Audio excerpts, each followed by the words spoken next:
Eurofighter typhoon যুদ্ধ বিমানের একটি বড় ইউনিক দিক হচ্ছে এটি মাত্র 1 সেকেন্ডে 390 মিটার অবধি উচ্চতায় উঠতে সক্ষম, যা অন্য কোনো আধুনিক ফাইটার বিমানের পক্ষে সম্ভব না।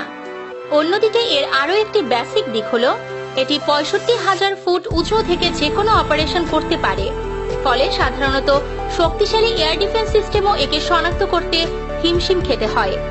ইউরোফাইটার কোম্পানির দাবি অনুযায়ী ইউরোফাইটার টাইফুন আমেরিকার F-22 থেকে বেশি দক্ষ এবং যুদ্ধে F-22 কে পরাজিত করতে পারবে, কারণ এর টার্ন রেট ও অ্যাঙ্গেল অফ অ্যাটাক ভালো।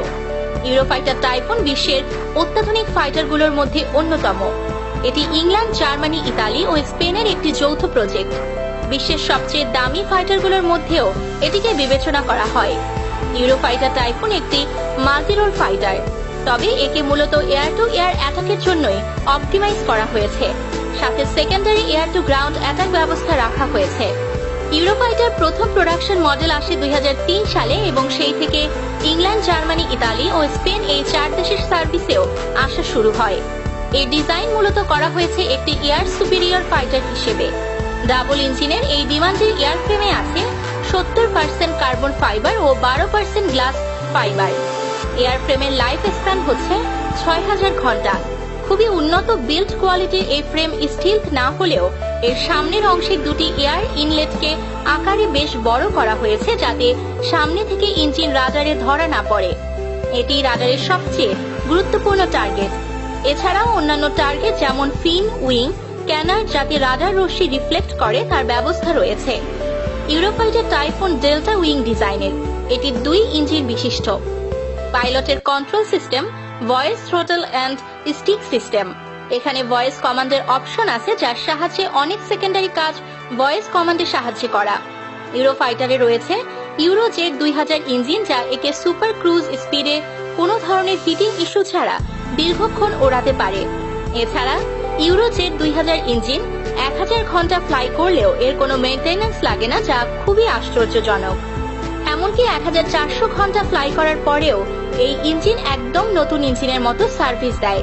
ইউরোফাইটার টাইফুনের সর্বোচ্চ গতির উচ্চতায় ম্যাক 2+ বা 2495 কিলোমিটার পার ঘন্টা। সি লেভেলের সর্বোচ্চ গতি Mac 1.2, range 2900 kilometre. Air superiority মিশনের জন্য ম্যানুভারিটির দিকে লক্ষ্য রাখা হয়েছে।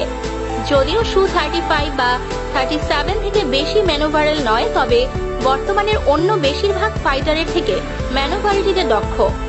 ইউরোফাইটার টাইফুনের ককপিটে আছে মোট 6 ধরনের ডিসপ্লে, যা একে যে কোনো পরিস্থিতিতে এয়ারক্রাফটের ভেতরের বাইরের যে কোনো তথ্য সাথে সাথেই প্রদর্শন করে।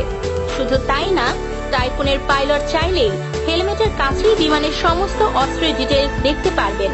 দিনে রাতে যে কোনো সময় পাইলট শুধুমাত্র শত্রু বিমানের দিকে তাকিয়েই মিসাইল লক করতে পারবেন। ইউরোফাইটারে রয়েছে পাইরেট ইনফ্রারেড সেন্সর। এর সাহায্যে এটি এর সীমার মাঝে খুব সামান্য তাপের তারতম্য ধরতে পারে, ফলে এটির কাছে সহজেই শত্রু বিমানের হিট সিগনেচার ধরা পড়ে।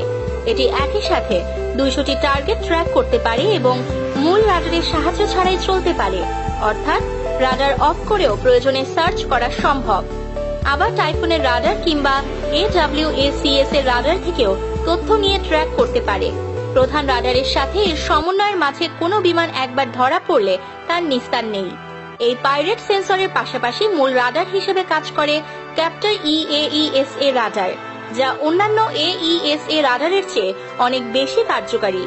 কারণ সাধারণ রাডারের মতো এটি শুধু সামনেই নয়, বরং 90 ডিগ্রি কোণের পাশাপাশিও সার্চ অ্যান্ড ট্র্যাক করতে পারে। ইউরোফাইটার টাইফুনে অস্ত্র হিসেবে আছে জার্মানির মাউজার BK-27 মিলিমিটার কামান। এছাড়া 13টি হার্ড পয়েন্টে 7500 কেজির অস্ত্র বহন করা যায়। এর মধ্যে আছে শর্ট রেঞ্জ বা long range anti aircraft missile, anti ship cruise missile এবং লেজার গাইডেড বোমা।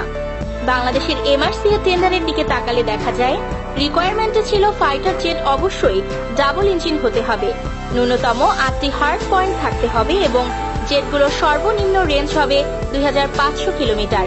যে রিকোয়ারমেন্টগুলো ইউরোফাইটার টাইফুন পূরণ করে, তাই টাইফুন সব দিক থেকে বাংলাদেশ এয়ারফোর্সের জন্য একটি বেস্ট অপশন।